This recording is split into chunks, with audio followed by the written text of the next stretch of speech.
Hello day students, best of luck and best wishes. NEET 2026 का paper conduct हो चुका है और आपने अपने पूरे पेपर की कंप्लीट एनालिसिस भी कर लिया होगा।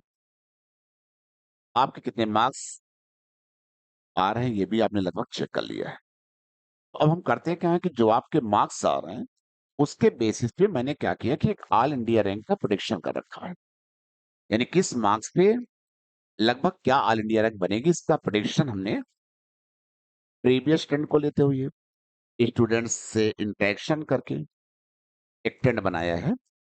तो हमने एक कॉलम देख रहे हैं आप यहाँ पे कॉलम का दे दिया है, जैसे मार्क्स रेंज आउट ऑफ 720 का। दूसरा कॉलम मैंने दिया एक्सपेक्टेड आपकी ऑल इंडिया रैंक क्या बनेगी।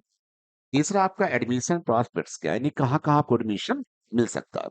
तो देखिए अगर जैसे आपका मार्क्स 710 से 720 यानी 710 से 720 के बीच में वैरी करता है तो आपकी एक्सपेक्टेड ऑल इंडिया रैंक 150 रहेगी।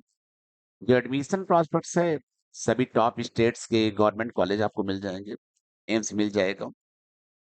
तो जो भी चाहते हैं आप सब कुछ मिल सकता है। अगर यही मार्क्स रेंज आपका 700 से 709 709 के बीच में है, ऑल इंडिया रैंक आपकी 50 से लेके 500 के बीच में आएगी। ठीक है ना। यही मार्क्स रेंज अगर आपका 690 से 699 है तो एक्सपेक्टेड ऑल इंडिया रैंक 500 से लेकर के 1800 के बीच में रहेगी। यही आपका अगर मार्क्स रेंज 670 से 679 के बीच में है तो 4500 से लेकर के 8000 के बीच आपकी एक्सपेक्टेड ऑल इंडिया रैंक होनी चाहिए। मैंने कहा दिस इज नॉट एक्चुअल, एक याद रखिएगा ये एक ट्रेंड पे हमने लिया है और स्टूडेंट से एग्जामिनेशन के बाद उनसे इंटरेक्शन किया। पेपर आपको पता ही है कि सिंपल टू मॉडरेट था नीट 2026 का। तो आप ये देख लीजिए कि हर मार्क्स रेंज यानी हर 10 मार्क्स का हमने इंटरवल लिया है। 10 मार्क्स के इंटरवल में जो ऑल इंडिया रैंक की रेंज आ रही है वो हमने प्रेडिक्ट कर रखा है। जैसे 610 से लेके 619 के बीच में जो ऑल इंडिया रैंक बन रही है वो क्या बन रही है 42,000 से लेके 55,000 के बीच। ऐसे अगर आपका मार्क्स रेंज 600 से 609 के बीच में है तो ऑल इंडिया रैंक आपकी ये बनेगी। अगर 570 से 579 के बीच में आ रहा है तो ये आपके ऑल इंडिया रैंक प्रेडिक्शन है। अब देखिए अगर ये रेंज आपका 580 से 560 से 569 के बीच में है तो एक्सपेक्टेड एआईआर आपका 1,30,000 से 1,50,000 है। अगर 550 से 559 के बीच में आपका मार्क्स है तो ऑल इंडिया रैंक आपकी 1,50,000 से, ये दिख रहा है आपको, 1,70,000 के बीच रहेगी।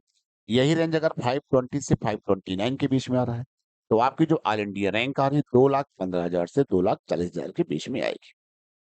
अगर लास्ट में देखते हैं हम लोग 480 से 489 के बीच में अगर आपका मार्क्स रेंज है तो ऑल इंडिया रैंक लगभग जो आपकी होगी 3,20,000 से 3,50,000 के बीच होनी चाहिए। अच्छा ये ऑल इंडिया रैंक जो मैं प्रोडिक्शन कर रहा हूँ ये जनरल रैंक की मैं बात करूँ, ठीक है ना। तो इस तरीके से आपको हमने क्या किया कि हर 10 मार्क्स के इंटरवल पे एक रेंज लिया और ऑल इंडिया रैंक का प्रोडिक्शन मैंने कर दिया। इससे अब आप क्या करेंगे, अपने जो मार्क्स आपने कैलकुलेट किए हैं उसके बेस पे आपकी एक एक्सपेक्टेड ऑल इंडिया रैंक आपको पता लग जाएगी, जिससे आप एनालिसिस कर लेंगे कि आपका प्रॉस्पेक्ट्स क्या है, किन किन मेडिकल कॉलेजेस में आपको एडमिशन मिल जाएगा या फिर से आपको रिपीट करके तैयारी करनी है। इससे एक एनालिसिस आपको मिल जाएगी। तो चलिए सभी को best of luck, best wishes. NEET 2026 का रिजल्ट जल्दी आएगा और एक बार फिर से आप इस एनालिसिस को चेक करिएगा। कहीं पे आपको लगता है कि कुछ आपको डाउट है, कुछ पूछना चाहते हैं आप, कमेंट बॉक्स में जरूर आप मेंशन करिएगा। Thanks once again and best of luck.